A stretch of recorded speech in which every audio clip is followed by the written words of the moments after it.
Ir para a cruz é uma vitória. Mas na perspectiva da igreja mercadológica, ir para a cruz é uma derrota. Porque a vitória é prosperar, é ter. É conseguir não morrer.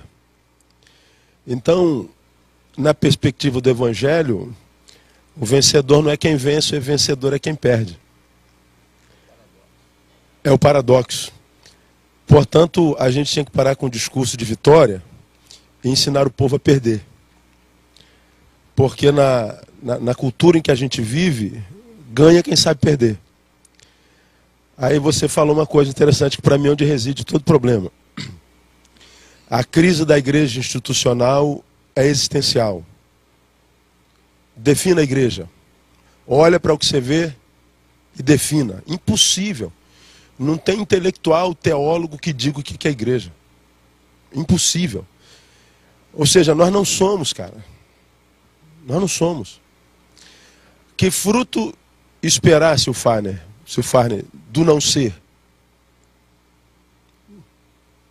Pergunta qualquer filósofo. Não há fruto, e o que se vê não é fruto. E o que a gente vê não tem a ver com o Evangelho. A crise é existencial. E aí eu queria mostrar algumas realidades dessa crise existencial. Tem a ver com a nossa visão, Ari. Primeiro, a respeito do que seja igreja. Igreja é o lugar onde a gente vai. Igreja é isso aqui, ó. E o ministério bem-sucedido é quem consegue encher isso aqui. Então a gente usa toda a tecnologia, toda a estrutura de mercado, de marketing, para encher. E a gente gasta milhões de reais para encher isso aqui. A gente fica bonito, a gente investe na imagem. E o povo vem através dos comerciais que a gente faz. Porque igreja é um lugar onde a gente vai, não é mais uma comunidade que a gente é. Mas é exatamente o oposto. A igreja não precisa nem de templo. A igreja se desenvolve lá. Entre os pobres, sim, mas não só entre eles. Porque os mais pobres hoje são os ricos. São tão pobres, tão pobres, tão pobres, que tudo que tem é dinheiro. Se tirar o dinheiro, não tem mais nada, sujeito. Então a gente tem que estar no meio de todos eles, inclusive entre os ricos que são pobres e os pobres que são ricos. Mas para ir lá tem que sair daqui. Só que a gente não consegue sair daqui. Nós criamos estruturas tão poderosas e impressionantes que 90% do nosso recurso é para manter isso aqui, que é o prédio. Estamos trabalhando para prosperar nisso aqui, que são os títulos. E para fazer transbordar isso aqui, que é sucesso. Aí não temos tempo para mais nada. Sentar à mesa para comer pão, não dá tempo. A gente tem que estar correndo, tem mais o que fazer. Nós somos empresários.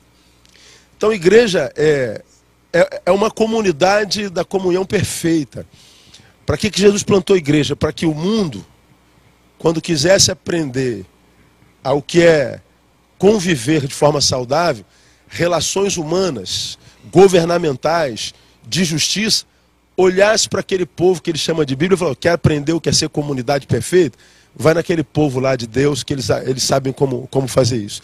Igreja hoje não tem nada a ver com isso, a crise é de identidade. Por exemplo, na questão bênção. Bênção, ser ou ter? Não se fala em ser bênção, a gente quer ter. Deus tem uma bênção para você. A Ari já falou sobre isso. O individualismo mórbido, crônico. Estamos no meio de 20 mil pessoas, mas não me interessa quem está do meu lado. Eu estou cheio de problema e não tem tempo, problema dele. Morram. Eu quero receber minha bênção. E quando eu tomo posse da minha bênção, a bênção termina em mim. Nós somos o fim da bênção. São pessoas que dizem ter fé, mas uma fé parasitária, humanista, cujo único beneficiário dessa fé é ele. Ele é o centro, né? Como disse o filósofo, o homem é o centro de todas as coisas e todas as coisas convergem nele. Então, a fé que a gente vê na igreja evangélica hoje é humanista. Quer achar humanismo, materialismo, procure a igreja. Eu não falo isso com alegria não, gente. Só estou fazendo uma citação. A bênção não é para ter, é ser. Quando você vai a um padeiro, você espera encontrar pão. Vai num doceiro e espera encontrar doce. padeiro produz pão. E o pão para os outros. O doceiro produz doce. O abençoado produz bênção. Ele abençoa. Como o padeiro abençoa com pão, o doceiro com doce, o abençoado com bênção. Então, abençoado não é quem ajunta, é quem compartilha mais. É crise de identidade. Serviço, por exemplo. Quando a igreja fala em serviço, a gente fala em gerar vitória na vida do povo. Venham e estão aí as campanhas. A gente só está preparando o povo para vencer. Ninguém vence sempre. A gente ora e o nosso parente morre. A gente ora para passar no concurso e não passa. A gente passa para Deus curar o filho e Deus leva o filho. A gente pede para Deus para emagrecer e a gente morre gordo. A gente pede pois é, cuidado com isso, não é verdade? Então, a gente não ganha sempre. O papel da igreja não é ensinar o povo a vencer só. É ensinar o povo a perder com dignidade. O Senhor é meu pastor e nada me faltará. Deitar-me faz a verdes pastos. Olha só, guia-me nas veredas da justiça. As veredas são cercadas de justiça. Na vereda eu perco, na vereda eu ganho. Se eu ganho, não me ensoberbeço. Se perco, não me medicrizo. Não viro um pústula, um pobre coitado. Entendo que na alegria ou na tristeza eu sou de Deus. O Senhor deu, bendito seja o nome do Senhor. O Senhor tomou, bendito seja o nome do Senhor. Há erro no serviço. Deus. O que é Deus?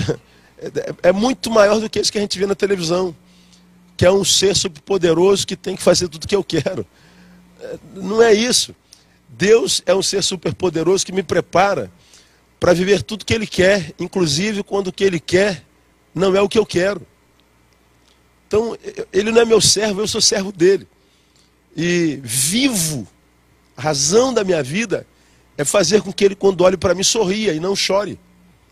Agora, para eu ter uma relação dessa com Deus, eu tenho que me apaixonar por Ele de tal forma que nada no mundo se torne mais importante do que Ele. A gente não ensina isso na igreja.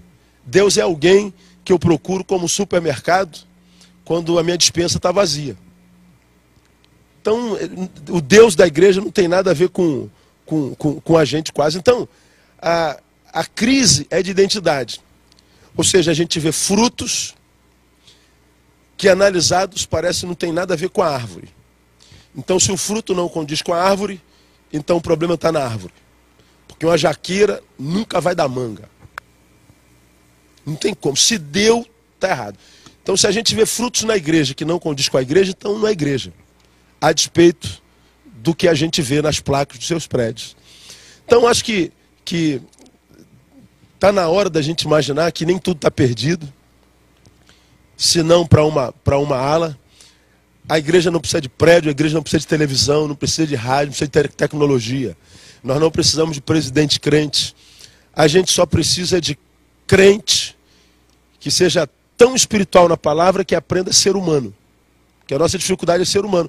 Ser humano como ser humano tem que ser, como Ari diz, olha para esse cara e não quer tirar nada dele, só quer ajudar que ele seja o melhor ser que ele possa ser. E a minha alegria está no ajudá-lo a fazer isso. E a recompensa vem de Deus. Vem na significância, minha vida é útil. Agora, se eu faço esperando ter uma bênção de Deus, se eu dou o dízimo de R$100 esperando ter 200 em troca, tem nada a ver com o evangelho. É segundo as intenções, como Deus trabalha com a intenção, então Deus não trabalha com a gente. O que a gente vê acontecendo muitas vezes não é de Deus.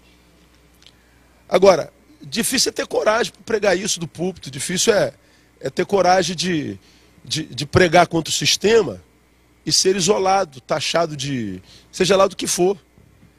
Isso também é uma deficiência, a gente cai no farisaísmo, porque a gente deixa de dizer a verdade com medo da nossa imagem. Quem deixa de dizer a verdade com medo da imagem, está adorando imagem, adorar a imagem é idolatria. Então, somos idólatras, nos preocupamos com o que pensam da gente. Então, mais do que homens de Deus, Deus está precisando de homens. Homens de Deus que sejam machos, que sejam homens, que tenham coragem de pregar o que está na Bíblia, mesmo que perca, porque à luz do Evangelho, perder é ganhar. Ganhar muitas vezes é perder. E termina aqui minha fala, perdão pelo tempo. nós que somos pastores temos a convicção de que a bênção pode fazer muito mal, dependendo de quem nós somos. Por isso Jesus disse que ele não deita vinho novo sobre odre velho.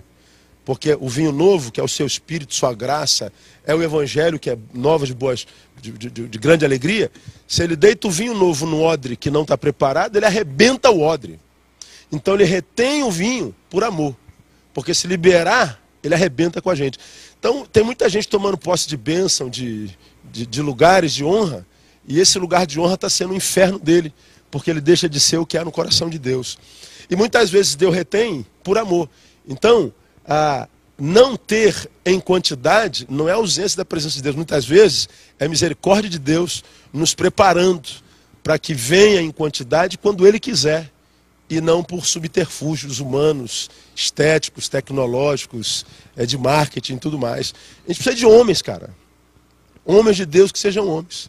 Então a nossa proposta é que a gente não se venda, não empreste a imagem, não empreste a estrutura, não se corrompa pela prosperidade, não se transforme numa entidade de serviço religioso. A gente não está aqui para ensinar o povo a vencer, para ensinar o povo a ser gente.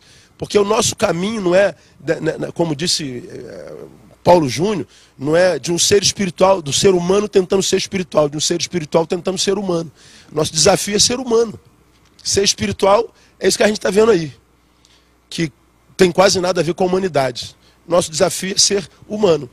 Você falou, eu prefiro Jesus homem do que o Jesus Deus, porque com Jesus homem eu tenho muito em comum. Dores, alegrias, frustrações, traições. Com Jesus Deus eu não tenho quase nada.